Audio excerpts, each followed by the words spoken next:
Imagine answering a knock at your door and within seconds, realizing your entire life has been hijacked. No warning.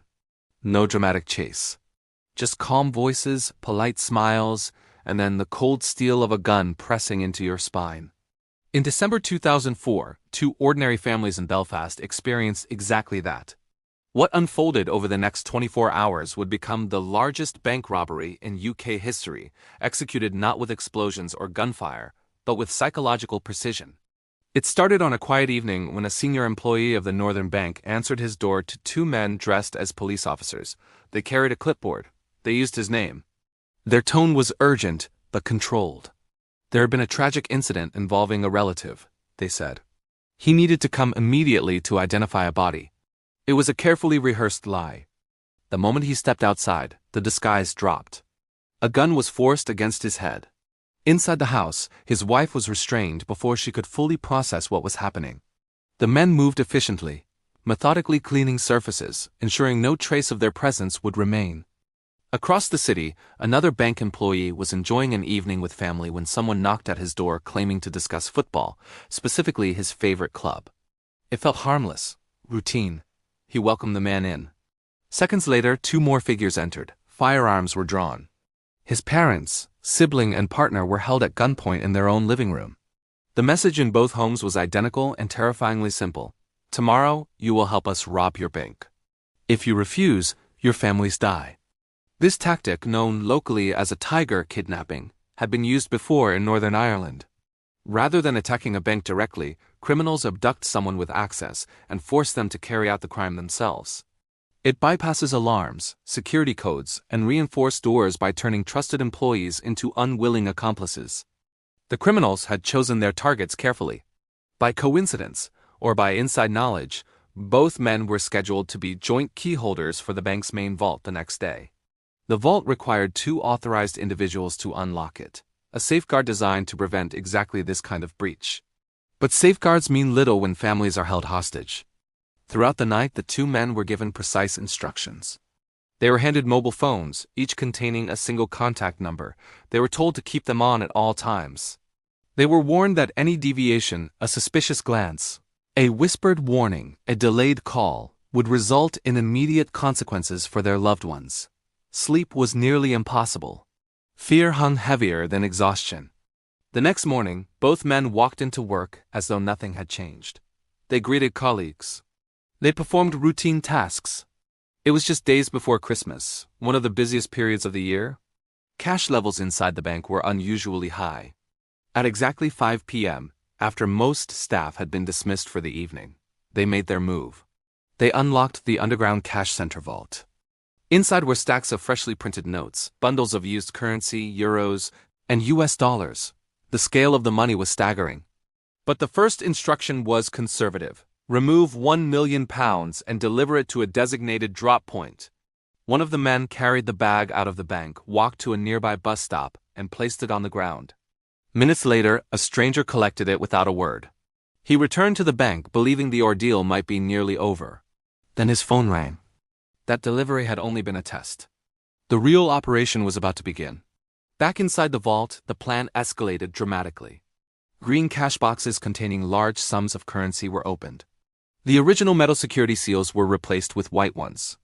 Internally, white seals signified waste paper, not cash, a subtle manipulation designed to avoid suspicion during transport.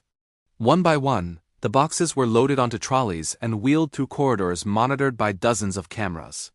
A security guard assisted them, unaware that the boxes he believed contained shredded documents were actually packed with millions in banknotes. Outside, a white van reversed into the alley behind the building. Two men stepped out, calm, organized, professional. Within minutes, 24 boxes, holding approximately £18.5 million, were transferred into the vehicle. And still, it wasn't finished. The robbers returned for a final collection. This time, loose banknotes, used sterling, euros, and dollars, were stuffed into large black bags. Another £5.1 million was added to the haul. In total, £26.5 million disappeared that evening. No alarm was triggered during the operation. No shots were fired inside the bank. No physical violence occurred on the premises. It was executed with chilling composure. At 8:10 p.m., one of the employees contacted the police service of Northern Ireland to report the robbery. By then, however, a white van seen suspiciously parked behind the bank had already vanished. The investigation that followed was one of the most extensive in UK criminal history. Raids were conducted across Belfast and into the Republic of Ireland.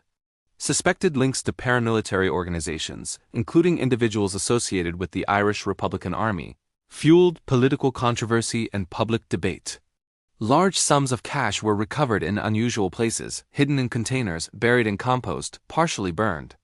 Arrests were made. Headlines exploded across Britain and Ireland. But the core architects of the robbery remained elusive. Suspicion inevitably turned toward the two bank employees. The operation's precision suggested insider knowledge. One of the men spent nearly a year in custody while investigators searched for proof of collaboration. The other faced prosecution years later. Yet despite intense scrutiny, no conclusive evidence linked either man to planning the crime. Financial records showed no unexplained wealth. Communication logs revealed no suspicious contact. In court, the cases collapsed. Both men were acquitted. Their families, though physically unharmed, carried lasting trauma. One wife had been blindfolded and abandoned in a remote forest cabin before being released. The other family spent hours under armed supervision in their own home, uncertain whether they would survive the night. For law enforcement, the robbery was more than a financial loss. It was a public humiliation. The criminals had exploited human vulnerability rather than technological weakness. They understood that no vault is stronger than the people who guard it. To this day, the majority of the stolen £26.5 million has never been recovered. No one has been convicted for orchestrating the robbery itself. The case remains officially unsolved. It stands as a chilling example of how fear can be weaponized with surgical accuracy. The robbers did not need to storm the bank with violence. They infiltrated it emotionally. They turned trust into leverage and routine into opportunity. And perhaps that is what makes the stories so unsettling.